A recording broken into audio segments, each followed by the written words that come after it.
Mic check, 1 2 1 2. We're back.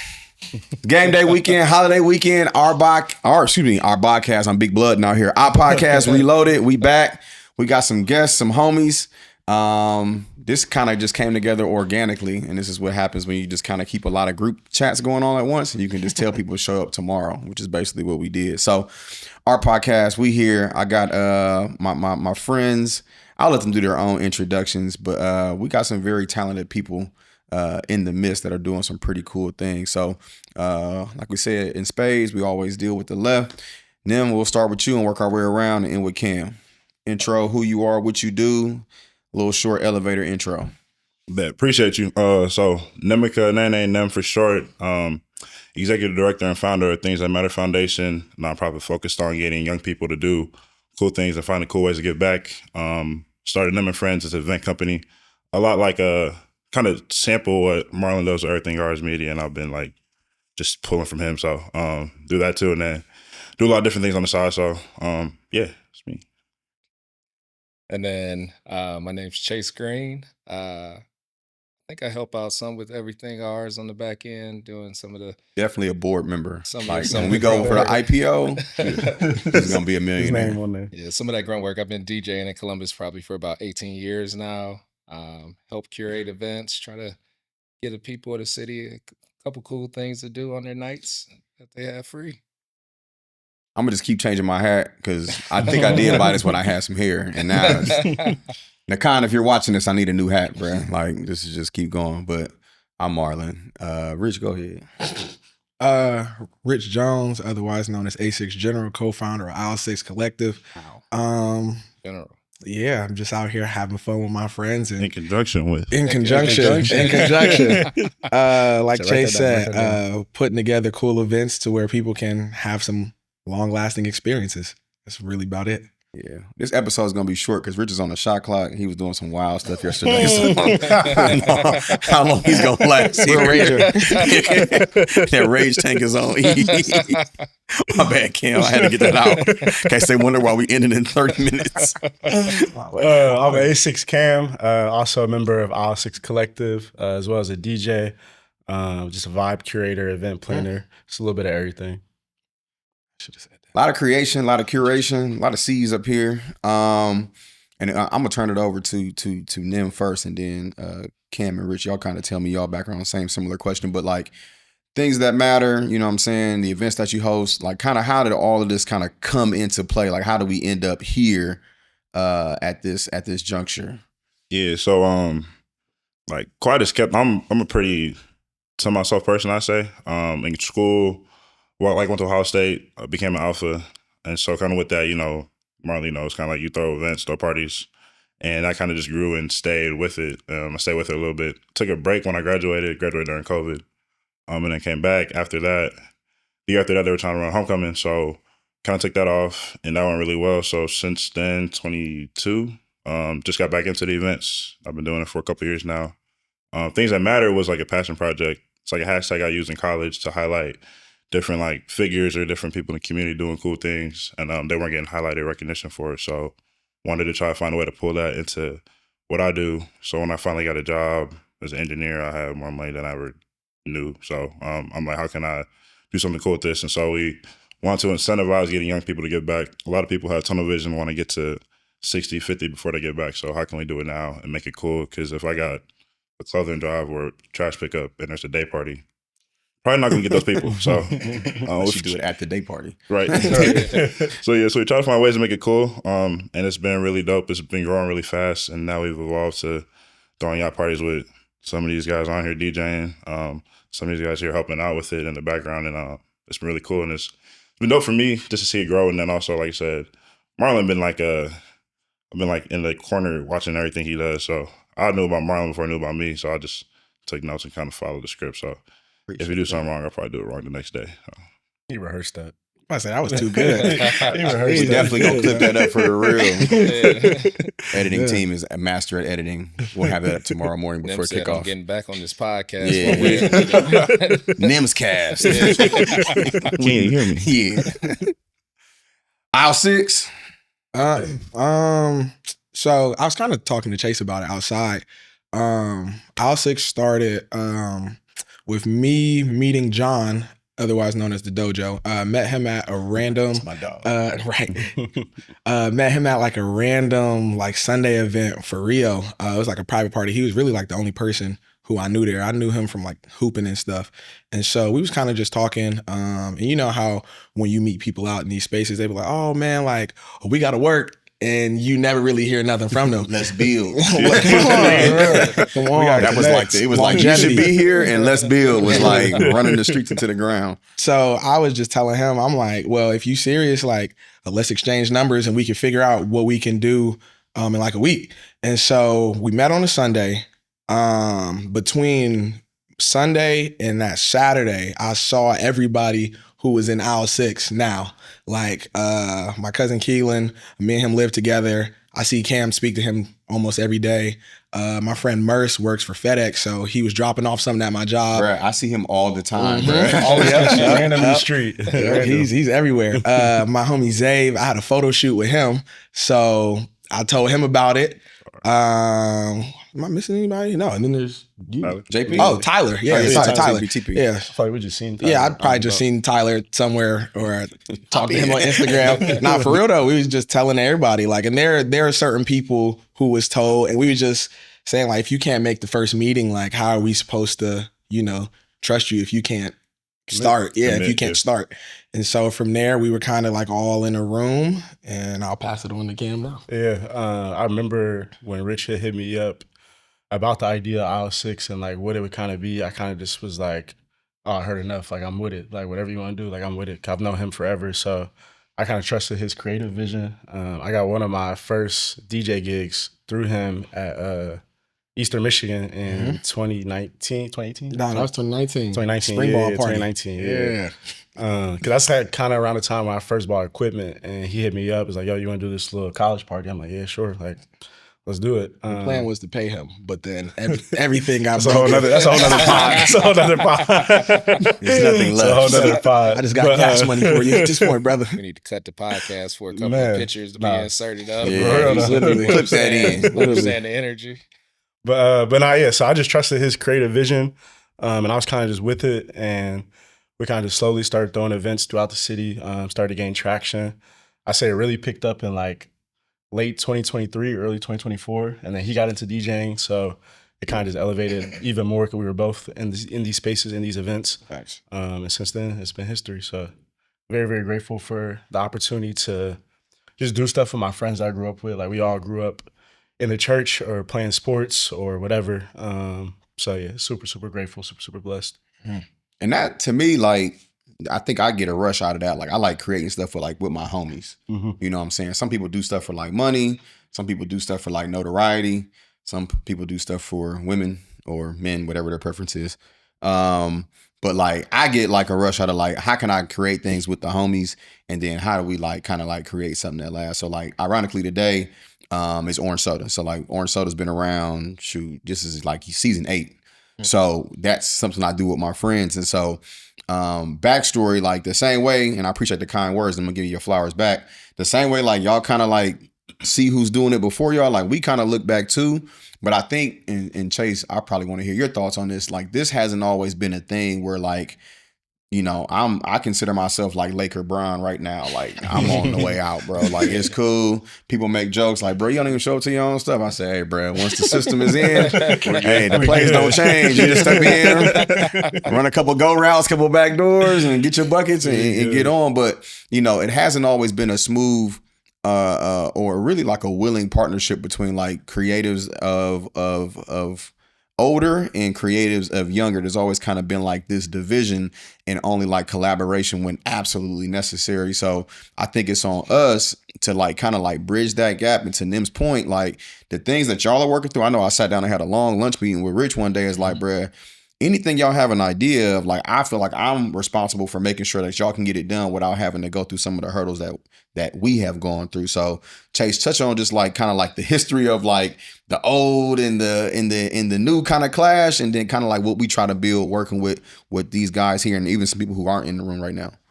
Yeah, I think the old adage, if you want to go fast, you go alone. If you want to go far, you go together. And so Columbus, as I got down here, I got down in 2004. There were specific clubs, specific promoters, and it's kind of the crab in the barrel kind of philosophy where, I wanted to wear this on my shoulder. So at the end of the day, somebody could say I did it, All right. as opposed to the power of the collective. So as we started to have events, and I mean, this is promoters, this is DJs, this is kind of everyone tried to stay in their own little subsect so that they would be able to be identified as the one that did it. And I just wasn't raised that way from team collective and that sort of thing. I understood the value of being able to find people that had similar drive than you, but different skill sets. So I can DJ. I'm good at going out, finding different venues that we can have events. Marlon has a completely different handle. Some of our skills kind of cross over. He's good at identifying venues and that sort of thing as well, but his marketing mindset is completely different than mine. I don't have that.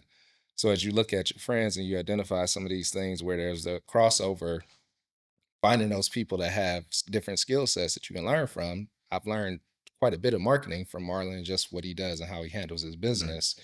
Um, I think that's invaluable. But getting back to the original question of what it was like then, if you think about it, everybody's siloed, and how much more can we do if we start to do these events together? So years ago, as we started doing the events for the OSU football games, my cousin started it, IB Reese, and then Be Ready took over, and then I started to split time with Be Ready. The idea became, how can we get more people in here just to make it more of a collaboration or a collaborative event as opposed to, this is us, and then it leaves space for other people to start their own events. If we can come together and share the pie, then I think everybody will win. And so that's kind of how it got started, with inviting extra DJs and splitting the time, and just, from a DJ standpoint, again, hearing different people and being challenged like that ups the quality of the event, but it also gives people a exposure to different crowd than maybe they're normally going to be naturally exposed to. So really, it's just the idea of looking at, I always tell people, keep the main thing the main thing. The main thing is to make sure the event is healthy and grows and can succeed at the point that you even want to eliminate yourself from it.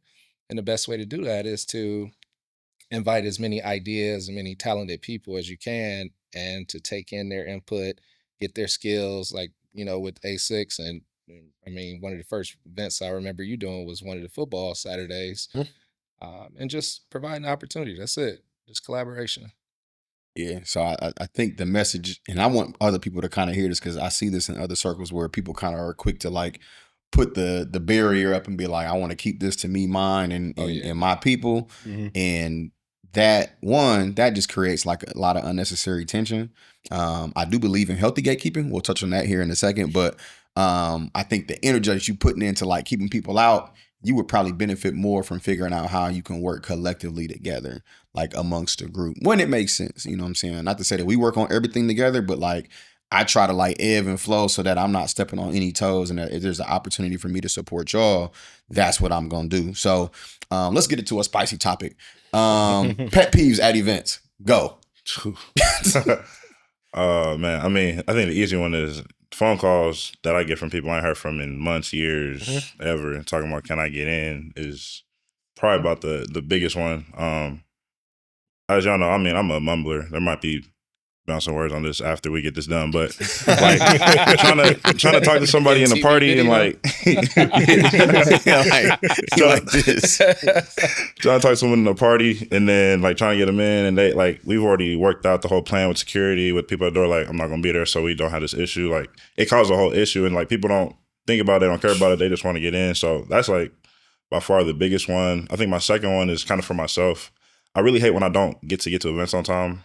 We've been doing something at DraftKings called What You Need, just to like shameless plug, but we've been doing those, and the first two, I was late. I came from flights. I was coming from like out of town, out the country, so I didn't know the staff. I didn't know like the security, none of that. So they're looking at me like, who is this dude talking to me? Normally I try to get there early, get like a good rapport so they know, okay, hey, I'm here to help you out. Whatever you need, let me know, things like that. So those would be two I say right now. I think y'all gonna cover the rest. So Yeah, I would say mid-set DJing, don't come up and try to have a whole conversation with me. Man.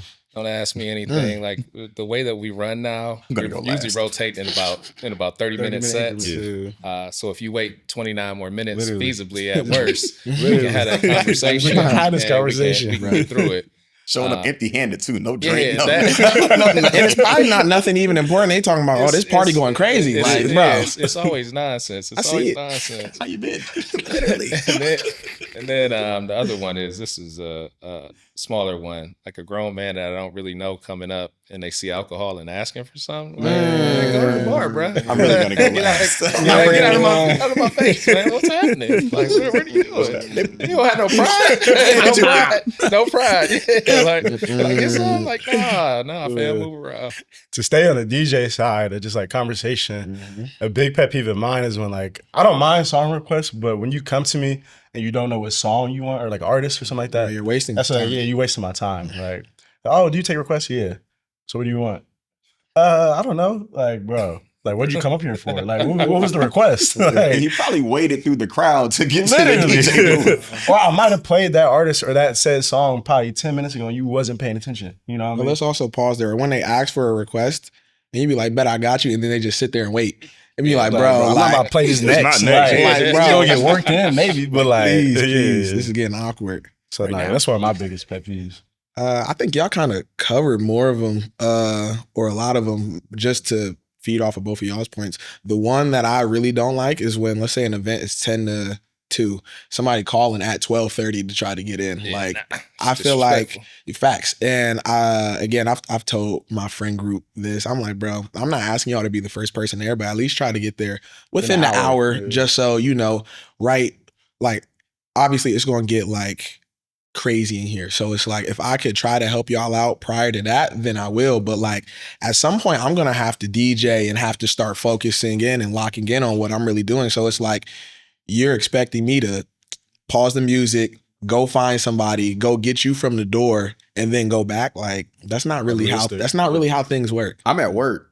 Like, Literally. and that's what you Literally. got to really explain. And I'll get to my pet peeves in a minute, but people got to I got one more, too. understand, like, we are having fun, like we are socializing. That's a byproduct of what we've had to create. But understand, for us to create this, we've had to put work behind it. Facts. And that doesn't start when the music turns on. Like, that work stops when everybody's really at home.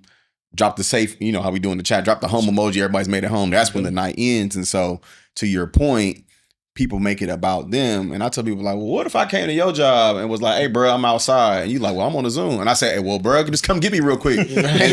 and people's favorite thing to say is, it's just me and one other person. It's like, bro, I don't even know. It was 10 of y'all. Yeah. Like, it was And then they don't understand. Sorry, I didn't mean to cut you off. Then you they don't good. understand. When you come outside, we have Everybody now else. opened the floodgates. So, yeah, Literally. I'm Like, being yelled at by 10 people, like, 10 what? other people, like, hey, I'm yeah, no. That and that's the part, like, and I'm strategically putting this in this podcast episode, so hopefully when y'all watch it, y'all take notes on what to do and what not to do. So I'm assuming that if you do this, either one, you have not watched the podcast, or two, you watched it and you don't care. And at that point, we know where we stand. I would say for me, it probably is probably what Nim said, like being in the function and you getting phone calls and texts and like, bro, I'm at the door.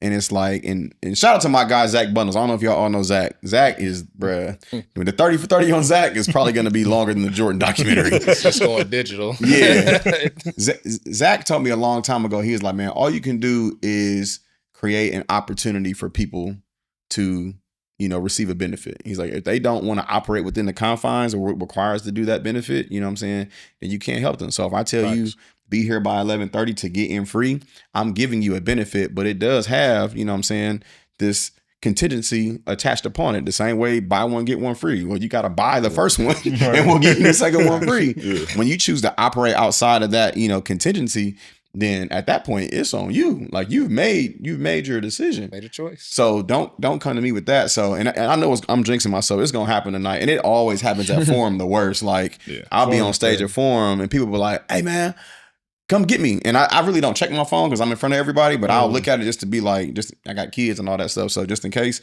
But people get inside and they be like, "Man, I called you." It's like, look around. Like, 700 people in here screaming, drunk, like the whole nine. I think the other thing that for me is kind of a pet peeve is we talk about like the pre-sale ticket situation. And like And Chase is probably better with it than me because he just leaves people on red, and I really just kind of just delete your number. Like when people act like, "Oh yeah, man, something going on today," it's like, bro, I ain't heard from you in 6 months. I can see. Look, they doing a Spider-Man meme right now. The last time I got a text from you was Thanksgiving Eve 2022, so I clearly know like what this conversation is going on about, and you know that I have an answer. You just waiting on me to say I got you. But when people wait after we've had the $5 tickets and the $10 tickets, and I always, for every event, no matter what event, no matter what scale, I always put up $5 tickets. I ain't gonna tell y'all how many, but I always put up some.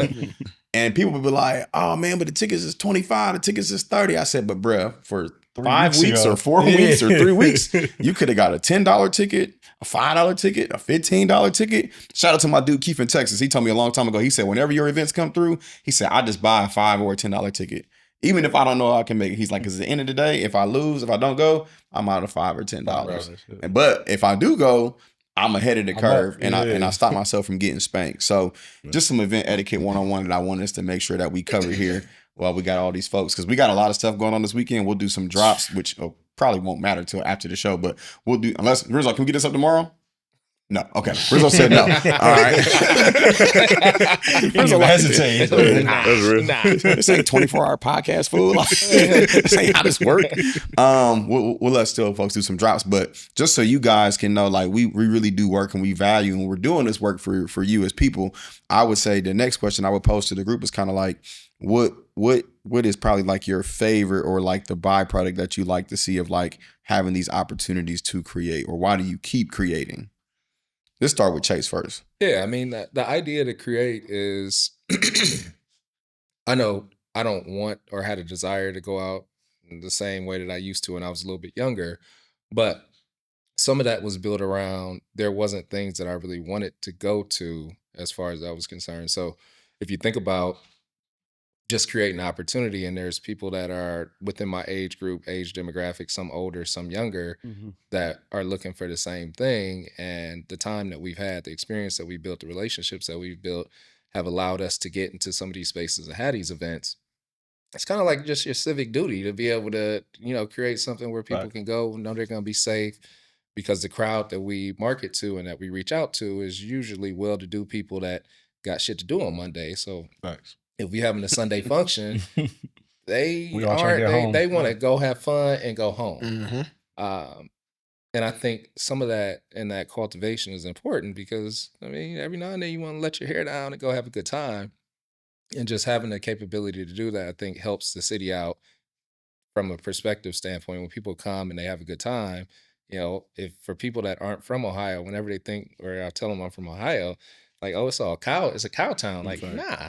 It's a normal city. I mean, it's not New York, Chicago, LA, Houston, but outside of those demographics, it's a functioning city. And you just want to create the look for the city. You want to create the opportunities for shit to happen and have a good time. We'll come to you last, now. I'm gonna go to Cam and Rich first. Yeah, I would say my reason for just continuing to do all these events is just knowing that I'm creating a good time. Kind of like Chase said, just creating a good time for people that are looking to have a good time. Even with our most recent event that we created, What You Need, I've been seeing people put like countdowns on their stories or posting videos from the last 1, 2, or 3 events that we did. So just seeing that like that party resonated with them, they had a good time, they're looking forward to the next one. They're telling their friends, "Bro, you got to pull up to this one." Or I just seen somebody did a vlog. I forget the name of the vlog, but he was telling his friend, like, "Bro, you got to pull up to these A6 events." And he's like, "All right, but I'm going to finally pull up to one." They went to the one on Friday at Forum. Oh, you talking about Kid Chaos? Yeah. And his friend had a great time, you know what I mean? So just being able to reach new people and the same crowd as well, but just knowing that there's new people out there that haven't experienced the Aisle 6 event or Everything Hours event, and being able to create that experience for them is just a surreal feeling. Very fulfilling for me personally.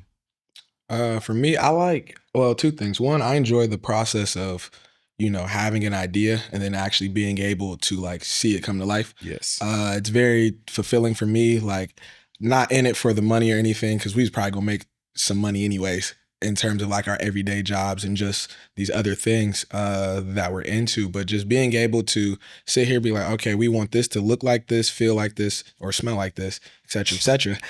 And Taste salt. That's that last one. that's salt. Taste That's salt. That's salt. I got that once a month.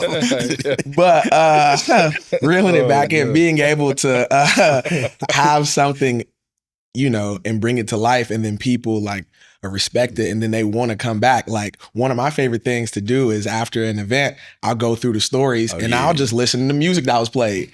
And it's like, transition. you feel me? And it's just things like, oh, okay, like you enjoy us enough to want to be able to spend your hard-earned money with us and create all of these like fun times and experiences and stuff like that. And now you're telling your other people about it. And then the second thing, before I go on a rant, no, I just feel like people disrespect our city a lot. And so that's really why we kind of started A6. We're just like, let's highlight the things that are actually happening here and show people that, again, on top of going to those LAs and New Yorks and stuff like that, you can have fun right here. Because I'm not gonna lie, I've been having a ball for probably about like 3 years. And it's been documented for 3 years. But, you know, it's just at the very core things, like whether it's like a kickback or, you know, Chase is cooking out on the weekend or something like that, like being able to have those small events where we're having a good time. And then obviously you have those, you know, maybe we're going to Chicago and going on a yacht, or we're going to orange soda and I'm taking my shirt off. So just things like that to give He people. gonna try to make it seem like orange soda is why he that's take his that- shirt that's off. that- It's a conditional That's thing. speculation. I'm just saying, I'm not the only one. I didn't But know he had shirts in his wardrobe for a while. Yeah. Like, damn, this motherfucker again. Jeans only. but bringing all that together to say, I feel like a lot of people, they try to leave to have fun when they don't really even know what's happening here. And it's like, I feel like Chase said, it's kind of our civic duty to highlight those things and create those experiences for people. Yes, and you actually about to lead me into my next question. We probably only got 3 questions left because we got like 8 minutes. But Nim, go ahead.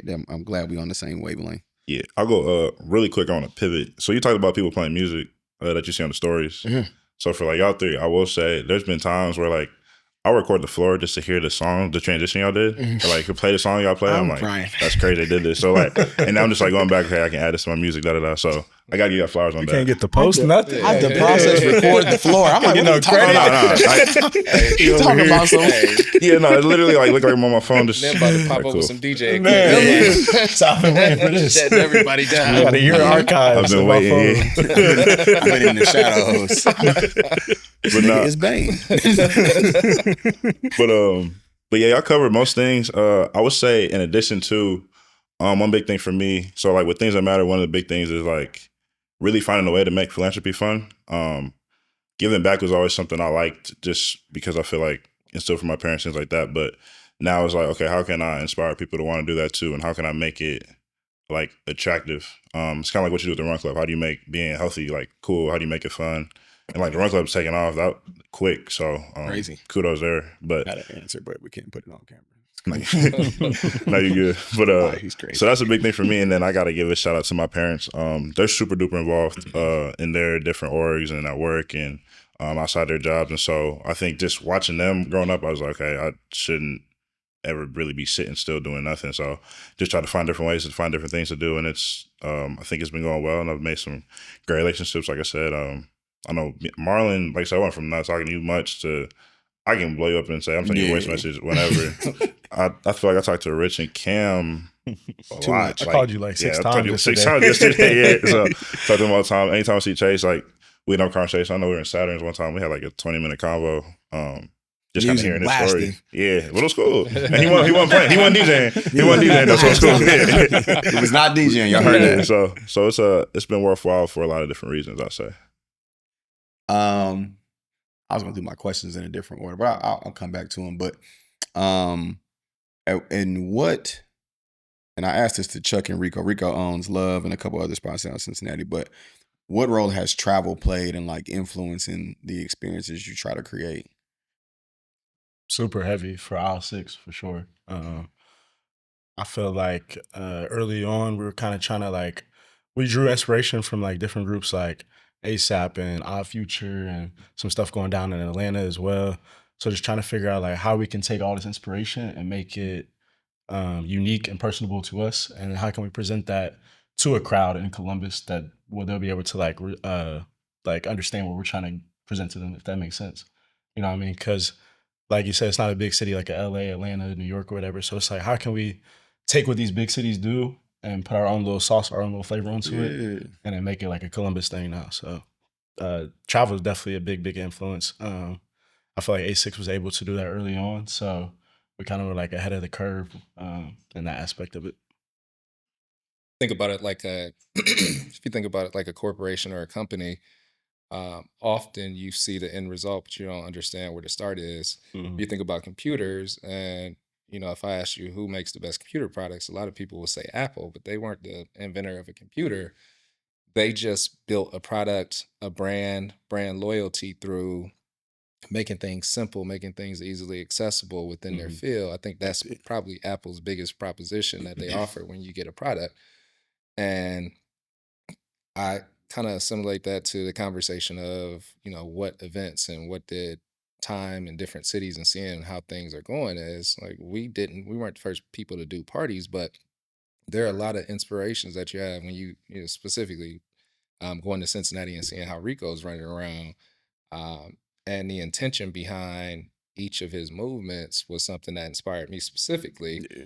So I think the other day we were having a conversation about layering events and kind of how things need to go. Like every event that you have, from my standpoint, doesn't need to be a big event. There needs to be some smaller events that are invite only that actually work as fan service to your people that always show up so that you can give them back and make love. You're not trying to make money off of those events, Right.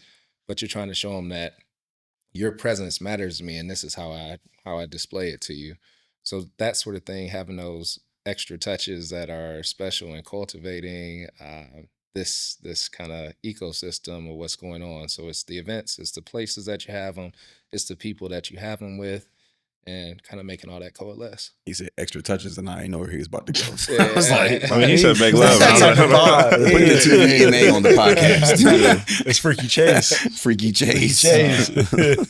Nah, I would say for me, travel's big. So I travel for my job. So I know a lot of people think I just travel like Be going like, parties. bruh, how? Yeah. Literally. So I have a job that I travel for. So that has allowed me to see a lot, and through that, kind of go different spots, see how they run things. That's kind of where even like the boat idea came from, going to New York, and that wasn't for work, that was for fun. But going to a yacht party and seeing like, I mean, if you figure out how to get a yacht, you can do this. So it's kind of like no idea seemed too big, just because like once you travel and you see it in person, you see firsthand like this isn't the hardest thing ever. And then you kind of just take those steps. And so, and also being able to travel and kind of be personable. I've traveled and like surprised to me, like some people knew who I was, or I've been able to meet people. Like Sigma Chris is one dude in Chicago. Cool. I give a big shout out to. He was really helpful with the boat, but also just kind of hearing from him in general and kind of learning how he does things. Kind of like you talked about, layering events, making sure people have a good time, knowing the big and the small, and just how to do those things and travel with it. Because he also has events in different cities, so just being able to kind of like take a piece from everyone and then being able to listen. When you go to those cities and you can talk to the people running things and kind of really hear, okay, this is how you do stuff here, and I can pull this part of it because I know Columbus would like this and they might not like that, but just knowing how to decipher and then add things to your portfolio or your skill set. So Yeah, and I think that's the part that's like really like a business part. Like in, people do things and there's like prepaid legal and all those things where people just try to make a quick buck. But you can always tell when people like authentically care about something that they're doing. You can always tell when DJs authentically care. You can tell when, everybody pick up a camera. Like, I want to be a photographer. I'm going to see you in 6 months if you really care about that. Or I won't. Yeah, or I won't. Or people hit a lick on one event and they think I like to promote. Like, it's cool. And I was like, no, like I genuinely take like joy in like creating events. But I do think travel is what kind of like keeps your palate like fresh. Absolutely. Like going different places. Like, we've gone to, and my favorite thing, and I'm a hard person to take anywhere because I look at things with a completely different lens. So for those of y'all that don't know, like I've been working in community for my day jobs for like years. And so at one point I was a fundraiser and I traveled the country to do that. And so when I go to an event, I'm looking at it from a completely different, like, damn, they didn't have a run the show for this, I can tell. Or like who did the seating alignment, or hey, who picked this time of day for this demographic because Black people ain't showing up Saturday at 9 a.m. Like, you know, so I look at things with a completely different lens and a different focus. And it's almost like watching sports and talking football or basketball with somebody. Like, it's enjoyable when you're talking to somebody like a Sigma Chris or a Rico or a Chuck in Cleveland who's like ingrained in it and they have that same kind of vernacular in that conversation. And so you ask like, hey, bro, like, how you get these cups like this? Or, you know, okay, now I see why your tables are set up like this. Or, okay, that was smart how you did the app where everybody had to RSVP to get all those emails. We're going to start doing events where y'all got to RSVP too. Where's my camera at? That one? This one? It don't matter. We'll figure it out. But like, part of that comes from like stepping outside of your normal environment and kind of experiencing things. And I don't think that's something that only lies within like, you know, nightlife or day life or whatever it is, but like any kind of professional field or social experience, whether it's, you know, career based, whether it's family based, whether it's, you know what I'm saying, you know, medical or spiritual, whatever it is, like you should try to experience that outside 270 or whatever it is that your hometown is, because you'll be able to kind of get a different lens and bring that back. And I do find joy in that. Just, you know, things like the food truck festival, that came from an idea that we didn't see a food truck festival somewhere else, but we kind of saw it was like, okay, this could be something. Or, you know, run clubs ain't new, but we didn't really have stuff for us here. Brunch, I think I'm the first person that did a brunch, and I'm gonna put it on wax. Like 2014, I got the flyer. We had it at Callahan's. Like, brunch was not like a thing. Day parties, I think the only person that was really doing day parties, and I'm talking to him right now, is Bobby over at Icon. The idea of partying in the daytime to me at 22 was like, this is stupid. Like I don't get why we're coming out here at 4:00 and trying to pretend like it's nighttime. Well, you have kids and your audience gets older. It's definitely easier to get a sitter from 4 to 8 than 10 to 2. I can sacrifice that. Yeah, I can sacrifice that time because mama got to have a life too. But the last couple of things where we got like, you know, 2 minutes left, 3 minutes left is, you know, what's next for each one of y'all? Like, I know it's the events, but like as much as y'all can share, you know, we don't want to leak IP, but what's next for things that matter and for you, Chase, and for aisle 6? This y'all 40-second commercial. For me, I don't think it's a secret. I've shared it with y'all. Like, I eventually want to own like a space or a lounge or something like that. Just to be able to add again to what's already happening. I, for one of my biggest mistakes, I never got to go. Well, not never. I went one time, not at its peak, to the old R bar, the one with all the steps. Oh yeah. I went like during the pandemic. Oh yeah. Yeah, I went during the pandemic. You went to gluten-free R bar. I didn't know. Not the same recipe. I didn't know. I turned 21 in 2019. Then I had football, and then the pandemic happened, and so I didn't get to experience it in its original glory. But I did have a very good time at the one on High Street. So you know, just drawing. Oh, and other spots like Josephine's, XO, like all of those places. I miss those a lot. Marvin's too. And just being able to add to, you know, things that we have going on. Cause again, when I do have friends come from out of town and they'll be like, oh, like where are the Black people going to be at? I can tell them like events, but not spaces. Yeah, if that makes sense. So, I just want to be able to add to kind of how we were all saying, just add to the experiences. And then as far as like aisle 6, we're probably just going to push it to the limit. Like, again, it's no secret, I do want to start getting into having like festivals and concerts and things like that, because I have not this ongoing grudge, but I really do feel like people don't appreciate what we have going on here, and it really does drive me. So and just being able to have fun with my friends. That was like a minute 15. To kind of piggyback off what he said, I feel like the next steps for aisle 6 is kind of just obviously still creating, still building within the city, but also taking a show on the road and traveling a little bit more. Trying to just get back to that a little bit more. I feel like we've connected in these different cities that we have been in so far, and we just got to utilize those resources to really plant our seed in whichever cities we see fit, and just kind of let us kind of just take it from there. And then personally, just trying to dabble into more creative projects outside of DJing. I don't want to be just labeled as a DJ. I want to be able to have many different titles to my name, similar to the people sitting down with me. So that's kind of the next step for me in the creative space. For them and friends, obviously homecoming's coming up. I know we have not dropped. Let us get through this weekend first. Yeah, this weekend. Let's get through Texas. Like Everything will drop after that, I promise. So homecoming coming up. 3 weeks. it's coming up. So that's the big thing next. That's the big thing. Yeah. So we're making it happen. Like Rich said, a lot of places are gone. Like the Key closed, XO's gone. So been a lot of wrenches. Yeah, a lot of wrenches thrown, but I think we got it figured out. But that's the big thing coming up after this weekend for them and friends for things that matter. We just had the big back to school drive and block party, which I think is kind of like that step one, kind of like Rich is saying, to like getting to the festivals and kind of those yearly events that stick in the city. Because we've done, like I said, I've done stuff in different cities that are big, but want to find that staple event that stays in Columbus. So want to get that done as well. And then, I mean, the biggest thing for things that matter, we'll do the boat. There'll be our party again. It'll always be Memorial Day weekend. So just block that off. City coming up. I'm there. It's a time. It's fun. It's a good time. I went to Chicago like a week. Oh yeah, later. Nobody's here. Chris, hello. Right.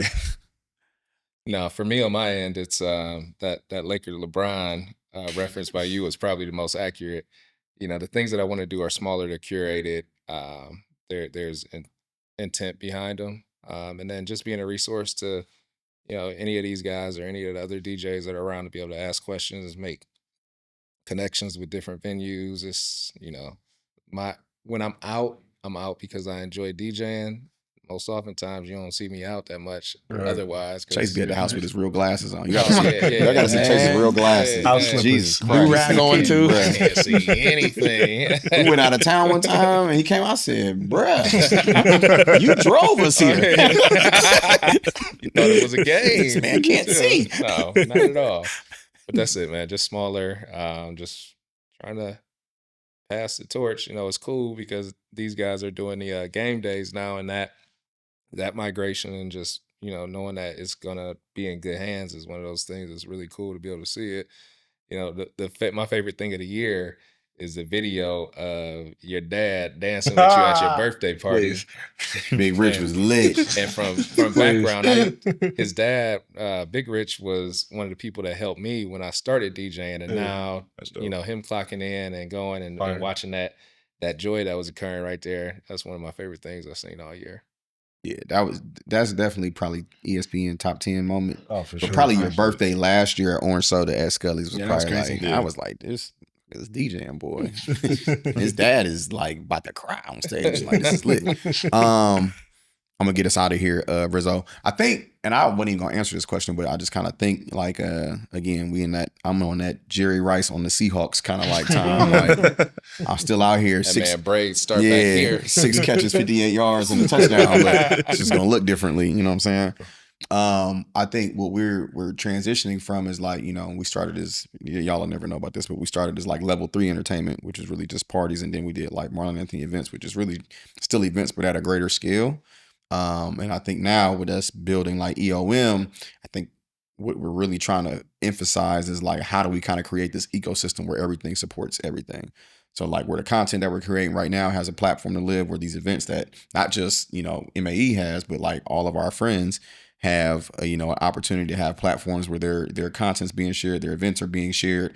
But how do we also kind of create some experiences and create opportunities for people to kind of do things that they want to do? So we got a lot of new DJs, we got a lot of new photographers, we got a lot of people who want to create their own events. Like, there's a lot of intellectual property underneath this size 7 and I think 3/4. This is 5/8. I don't know what I ordered, bro.